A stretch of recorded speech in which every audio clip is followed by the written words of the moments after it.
The New York Rangers just completed their second preseason game, this one against the New York Islanders at home in MSG, and this was a pretty wild game here. The Rangers did not play great in the first or second period, but they end up turning things around big time in that third period to complete an absolutely incredible comeback. Now, yes, it is preseason there, so it doesn't matter a whole lot, but this was still a very fun and entertaining game to watch there with a great comeback by the Rangers.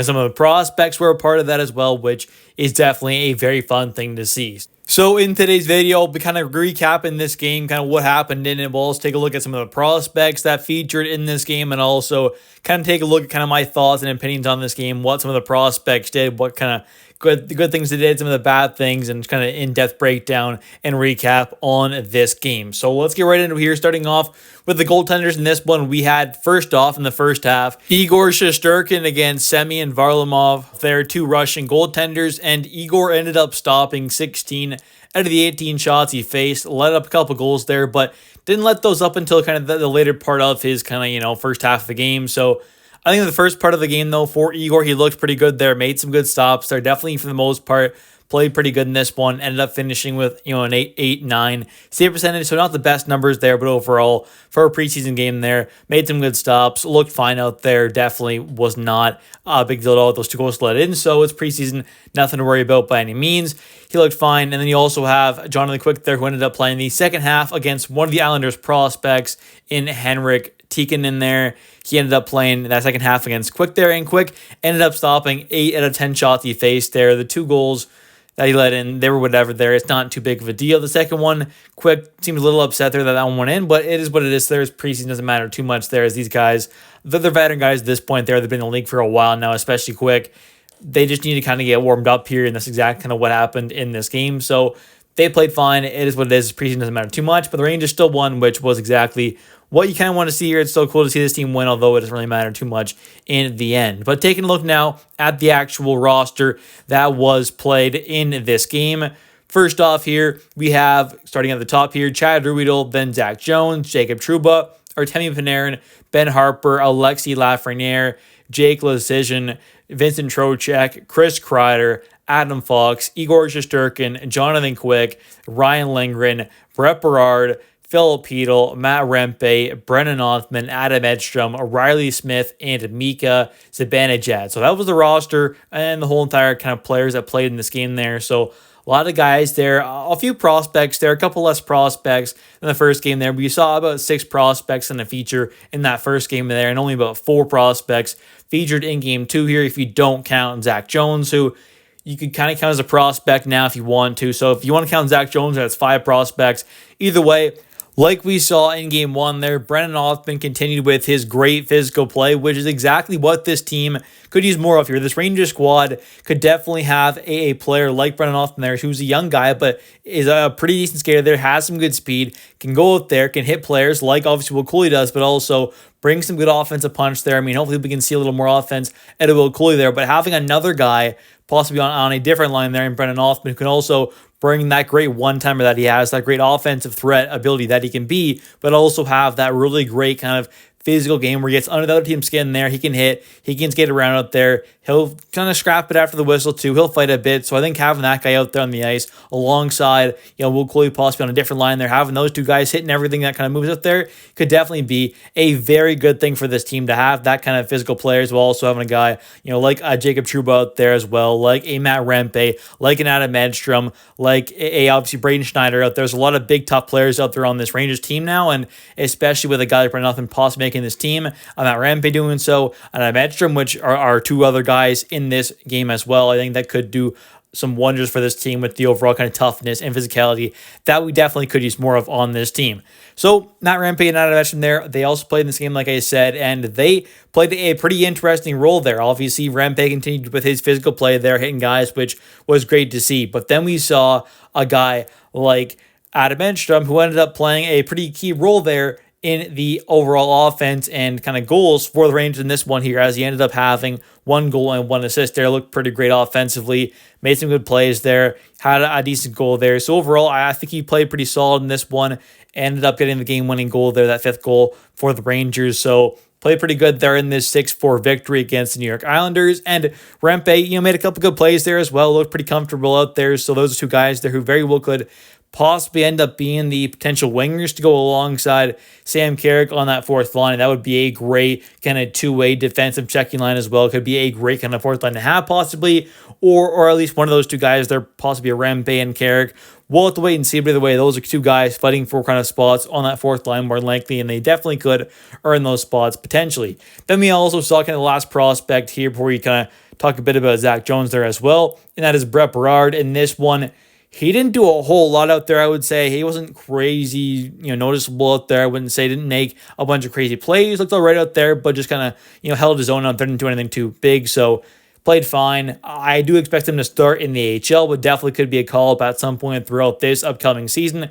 A bit undersized left winger there, but definitely not too bad at all, and plays bigger than his size actually is. For Zach Jones, this one, though, he ended up playing pretty great overall, played solid defensively, but ended up having two really big, key, clutch goals in the third period, while also adding on an assist as well, finishing the game with 3 points there, 2 goals, 1 assist, ended up having 2 really nice goals there, some really great shots, and ended up having a nice assist there as well. So overall, great offensive game by Zach Jones, but also pretty good defensively as well. So he's looking like he's pretty much got that 6th kind of defense spot locked up on that third deep pair, playing alongside more than likely Jacob Trouba or Braden Schneider. And now for the recap of this game, we ended up seeing Filip Chytil and Scott Mayfield collide at center ice there 6 minutes into this game there.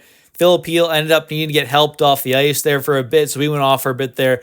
Looked kind of bad, but then we ended up seeing him come back in the game there, so he ended up being fine. But we ended up seeing on this play Lindgren fighting Scott Mayfield because of the collision there that ended up happening. And unfortunately, Lindgren ended up leaving this game with an upper body injury and did not return, which was kind of reported there. So unfortunate there. Hopefully he can come back and be healthy quite soon. And now 4 minutes into the second period, we end up seeing Matt Barzal score on a nice little 2-on-1 play there to make things 1-0 Islanders. Not too long after that, Grant Hutton takes a point shot there with some bodies out in front. That gets past Igor to make things 2-0 there. He couldn't really see it, unfortunately, so he ends up scoring there, and that was an unfortunate goal there, but it ends up making things 2-0. And then later on in the period as well, the Islanders make it 3-0 as Bo Horvat ends up scoring as well, but that one ends up beating Jonathan Quick as they ended up making the change before that goal ended up going in. So going into the third period now with the Rangers down 3-0, Zach Jones ends up making a nice defensive play there at the Rangers blue line. Zach Jones ends up getting a breakaway pass off the nice defensive play that he made from Adam Edstrom there. Zach goes down. He ends up scoring there as he is a very good offensive defenseman there. He's got some great hands. He's a great offensive threat there, and he definitely shows that there on this play there. He scores to make things 3-1 Islanders, so that makes things now a 2-goal game. Then we see there an unfortunate play here as there was kind of a missed call there by the ref as Hoffman kind of touched the puck there, it seems like, as he smacked the puck away on a delayed penalty. They don't blow the whistle down. The Islanders come down and score to make things a 4-1 hockey game there. So that was unfortunate there, and that was also scored by Bo Horvat. And as it's a 4-1 hockey game right now, we end up seeing the Rangers get a power play. And on that power play, Filip Chytil ends up scoring off a pass from Kreider as we end up seeing Zibanejad take a shot. Kreider blocks that shot, unfortunately, by Zibanejad. He makes a pass over to Filip Chytil, who ends up scoring there. And that makes things a 4-2 game. So the Rangers are only down 2 goals now at this point. And then with just over 2 minutes left, we end up seeing Zach Jones get his second goal of the game there as he ends up hammering a slap shot past Henrik Tikkanen to make things a 1-goal hockey game. Now a 4-3 game after the Rangers were down by multiple goals at one point there. They make the comeback. It is a 1-goal game now. And then we see late in the third, Alexi Lafreniere gets a pass from Trocheck and then gives it to Kreider, who ends up scoring to tie the game at 4 there. It was absolutely insane to see there. A great comeback. And of course, the Rangers finished the comeback and completed it as Adam Edstrom ends up scoring as well there. A nice goal there late in the game there with 37.9 seconds left in the third period there to get the Rangers the lead, their first lead of the game as well. And that sealed the deal there. And the Rangers also got an empty netter later on as well from Chris Kreider. But that Adam Edstrom goal there was assisted by Zach Jones, who had a great game there, and Jacob Trouba as well. And in this one, I think overall, it definitely wasn't a complete game played by the Rangers there. They didn't look great in the first or second period. We saw flashes, but definitely didn't see some overall great hockey at that point. But going into the third period there, man, especially later on when that comeback really started to go there and those goals started to fly in, that was really fun to watch there. Definitely was a fun, exciting, entertaining game here that came right down to the wire there with Adam Edstrom scoring the game winner with just under 38 seconds left in the game. That was pretty crazy, but overall, a great game there. Good comeback, and a lot of young guys made a really big impact and contribution to this win as well. So that was definitely a fun thing to see. But anyways, I want to thank you all so much for watching. If you have enjoyed this video, definitely hit that like and subscribe button for a ton more New York Rangers content. If you are a New York Rangers fan, there's no better place to be on YouTube than this channel. So definitely hit that like and subscribe button for a ton more New York Rangers content. And also, don't forget to comment down below your thoughts on this nice 6-4 New York Rangers comeback victory against the rivals, New York Islanders as well. Thanks for watching. I'll catch you in the next one. See ya.